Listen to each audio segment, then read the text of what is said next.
ici, voilà, les premiers éléments de traitement du quartier. Mais aussi, ce qui est prévu, alors ce ne sera pas pour tout de suite, ce sera sur la phase 2 de cette convention d'aménagement, parce qu'on a, comment dire, codifié les phases de manière à, si ça ne se passe pas comme on l'espère, pouvoir fermer le concept, sans trop de dépenses pour la ville, parce qu'on est évidemment engagé financièrement en partie, pour une phase 2 qui ne se fera que si la phase 1 est correcte et va au bout de sa réalisation. Et dans la phase 2, nous voudrions ouvrir, on est ici, hein, oui on est là, on ne trompe pas, oui on est là, ouvrir la rue du 8 mai 45, d'accord. Parce que là c'est le bâtiment prévu à la place de la SAED, hein, pour ceux qui repèrent. Voilà, 8 mai 45, elle s'arrête ici, la rue du 8 mai 45, à la hauteur de ces bâtiments.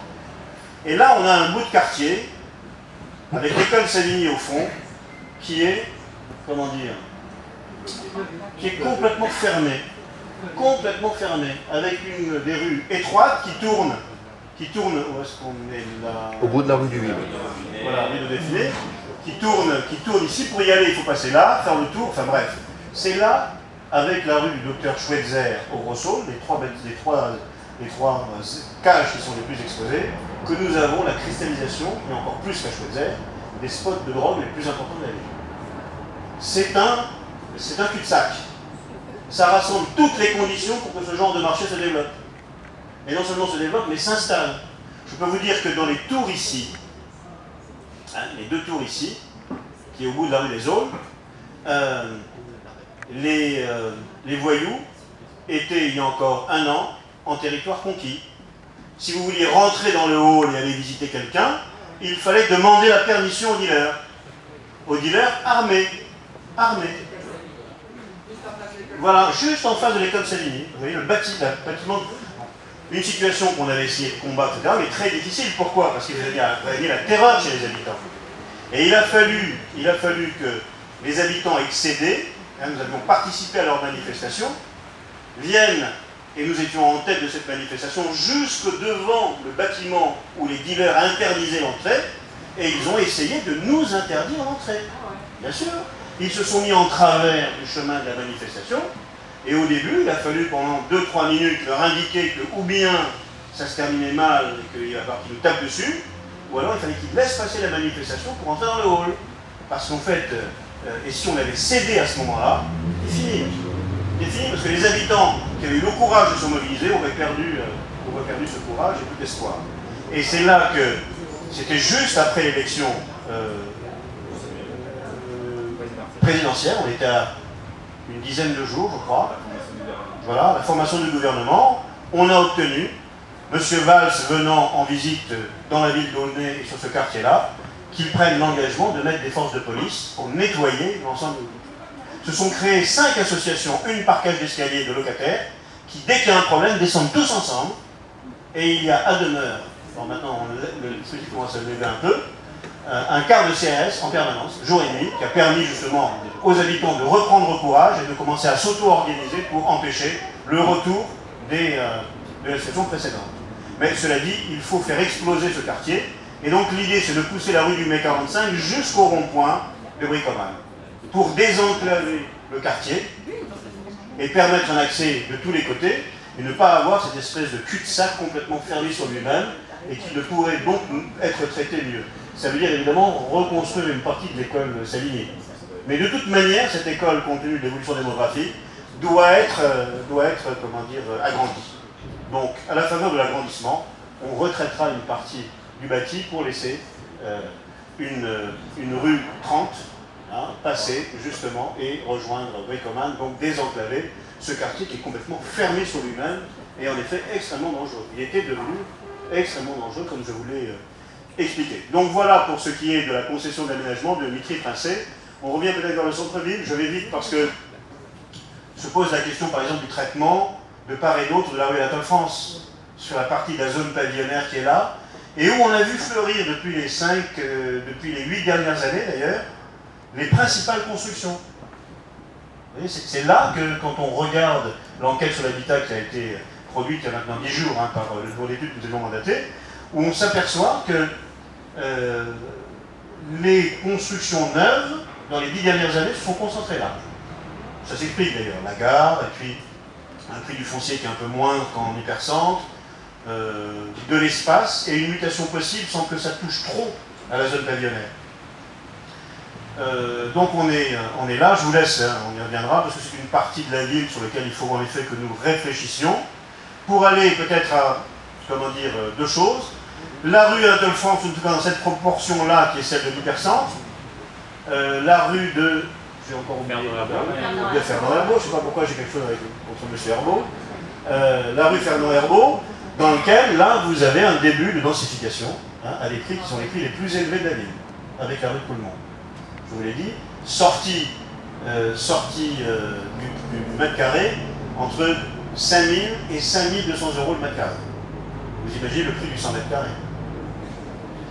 Voilà, pour en arriver évidemment au quartier de la gare, puisque lorsque notre arrivée, nous avons trouvé, parmi les études qui avaient été réalisées depuis quelques années, par la municipalité précédente, un dossier d'études qui analyse, un peu sommairement, mais c'était un début intéressant, l'ensemble du linéaire qui, de Sevran, pont de la Croix-Blanche, enfin, je suis un peu fatigué, c'est ma troisième réunion aujourd'hui de ce type, Chanteloup, quartier Chanteloup, qui, vous voyez, demanderait des mutations un peu plus florissantes, jusqu'au pont de la Croix-Blanche, là où il y a Arthur Chevalier et Manchon du Tirage, la Croix-Blanche, et puis jusqu'à l'entrée de Blanc-Ménil, hein, au rond-point qui est à l'entrée de Blanc-Ménil, il y a une étude qui prévoit des capacités de mutation importantes sur l'ensemble de ce linéaire. Alors, quelques points peut-être intéressants qu'il faut remarquer. D'abord, c'est pas simplement le périmètre, hein, ce périmètre du linéaire de la voie ferrée qui est concerné, d'abord celui-là, notamment la partie sud, boulevard Gallieni, avec des perspectives de mutation très importantes. Côté voie ferrée, 10 000 m² appartenant à RFF qui peuvent être mises en action pour quoi? Du logement, des bureaux. J'y reviendrai parce que la question des bureaux est une question extrêmement intéressante, un phénomène qui surgit depuis les 5-6 derniers mois. Le pôle gare, évidemment, que vous connaissez. Là, on est sur le pire.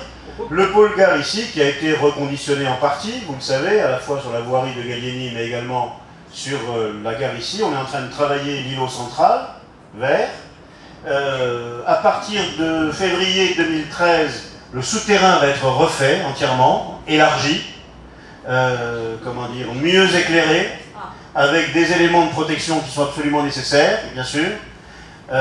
Et puis la partie nord de la gare, hein, puisque nous avons acquis les deux kebabs qui sont au bout de la rue...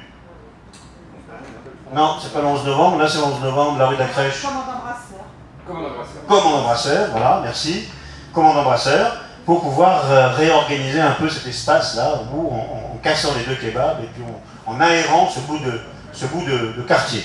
Est-ce que vous pouvez développer sur la rue Jean Charcot, Anatole France, Fernand Herbault? Eh bien, trois axes. Bien.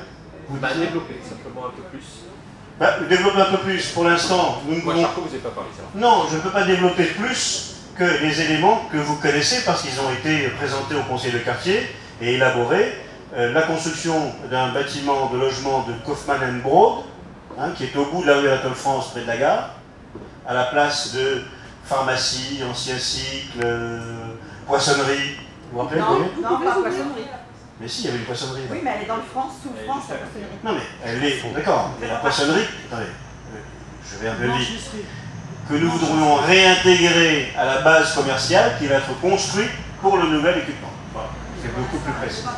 Bien sûr, non, elle ne fait pas partie très exactement, mais c'est un des objectifs.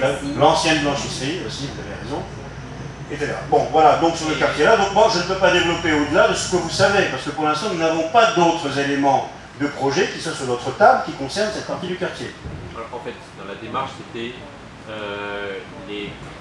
il y a quelques craintes qui commencent à venir par rapport au sous-sol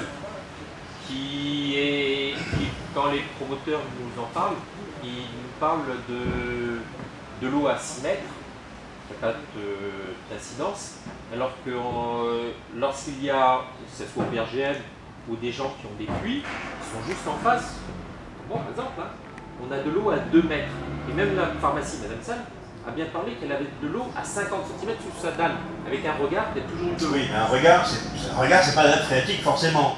Ce qui est sûr, c'est que les promoteurs font jouer la question de la nappe phréatique pour une raison.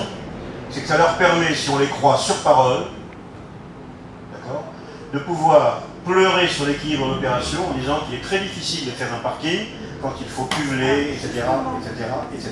Voilà. Donc, en effet, nous discutons pas à pas. Alors maintenant, s'il y a des contraintes géologiques, on va demander à nos services de vérifier. Ils ont eu peur parce qu'il y a eu une adaptation, celle qui est un peu plus loin, à côté du Franprix. Oui. Comme c'était arrêté pendant 4 mois à cause d'un effondrement, certains commencent à avoir, on va dire, il y a eu la résidence Jasmin. Comme il y a eu des craintes et qu'il n'était pas possible de le retrouver. Ce sont des accidents géologiques qui existent pour une raison simple. C'est que c'est des villes et truffées de gypse. Totalement. Et qu'à partir du moment où vous avez du gypse, vous avez des poches vides dans le gypse. Et que donc, c'est pour ça que dès que vous construisez dans le quartier, vous avez l'obligation d'une étude particulière qui concerne justement la qualité et ou la fragilité du soubassement géologique. C'est pour ça qu'ils creusent à 25 mètres, tout à fait. Ben, s'il le faut, ils creusent à 25 mètres. Mais de l'autre côté, il y en a des villes comme Villepinte qui vont jusqu'à 50 mètres. Ben, j'en sais rien. Moi, je n'ai pas. Non, pardon, pas Villepinte, ça me semble bizarre. Tremblay en France, pardon, excusez-moi. Je ne sais pas. En tout cas, ici, les pieux de stabilité qui ont été construits partout où c'était nécessaire, y compris pour des maisons individuelles d'ailleurs. Hein. Oui, totalement. Les maisons individuelles vont parfois chercher la dureté du terrain et de la roche à 15-20 mètres. Ça peut arriver. Oui, mais pour avoir assisté aux 2 réunions de quartier, la première qui concernait le bâtiment qui est en train de se construire, enfin dans un beau qui a déjà bien monté d'ailleurs, oui. Où le promoteur a dit qu'il n'avait pas pu faire 2 sous-sols, d'où déficit de parking, ce qui posait problème. Peu importe, il n'a pas pu. On a un peu cru sur parole, oui, mais croyez-moi que maintenant on est un peu plus méfiant. Oui, mais celui d'en face, dans la rue, il y a ce bâtiment brut là. Vous ne pouvez pas faire plus d'un sous-sol. En face, à 4,50 m, comme par hasard, eux, ils peuvent faire 2 sous-sols. C'est bien pour ça que je vous dis qu'il faut qu'on soit un peu plus méfiant qu'on ne l'a été dans la discussion sur l'équilibre des opérations et notamment sur les parkings. Sans compter que dans notre résidence au Capitole, quelqu'un qui vient juste d'acheter, qui était à la réunion l'autre jour aussi, avait dans son dossier de vente, c'est obligatoire maintenant, sur tous les risques majeurs, les thermiques, le machin, les trucs, on est pile, mais alors dans une poche où le risque est rouge, maximum. Oui, mais le risque... Je parle de l'Anatole France, c'est 11 novembre, je ne parle pas de toute la ville. C'est sûr. Le risque, d'abord, des poches qui renglobent une rue entière, ça n'existe pas. Je vous le dis, hein. Non, il se passe. Il ne faut pas non plus s'inventer des choses. Il y a des poches, et il y a des poches dangereuses. Mais l'étude géologique est obligatoire. L'étude géologique est obligatoire sur le terrain concerné et alentour doit déterminer s'il y a risque ou non. Et à partir, vous savez, on a construit Bigottini, le terrain de boule de Bigottini. Vous voyez, l'espace vert. Il y avait un petit pavillon en bois, enfin un pavillon, une baraque en bois. On l'a reconstruite à 20 mètres. En bois toujours, hein. Donc très légère. On a fait l'étude géologique. Il y a un peu de poche de gypse. On nous a imposé de mettre des pieux de stabilité pour quelque chose qui pèse moins qu'un camion. Parce que c'est la loi. Et donc personne ne peut échapper au fait que l'enquête géologique, qui est obligatoire maintenant sur les territoires comme Aulnay où il y a du gypse, est obligatoire. Obligatoire, quel que soit, vous agrandissez une maison, obligatoirement vous devez y passer. Mais là c'est eux qui la font l'enquête, ils la font à leur sauce. Oui, c'est pas eux qui la font, c'est un bureau d'études. Oui, on peut soupçonner en effet qu'il y a un complot mondial contre la ville d'Aulnay. Bon, voilà, il faut avoir gardé. 50, ça n'allait pas et là ça va. Madame, là on est dans une discussion avec les promoteurs. Qu'est-ce que fait un promoteur? Il passe son temps à pleurer pour indiquer que son opération n'est pas équilibrée et qu'il ne faut pas faire 2 niveaux de parking mais un seul et que ceci et que cela. Non, il voulait 2. Non, il les aimait bien les 2 à lui.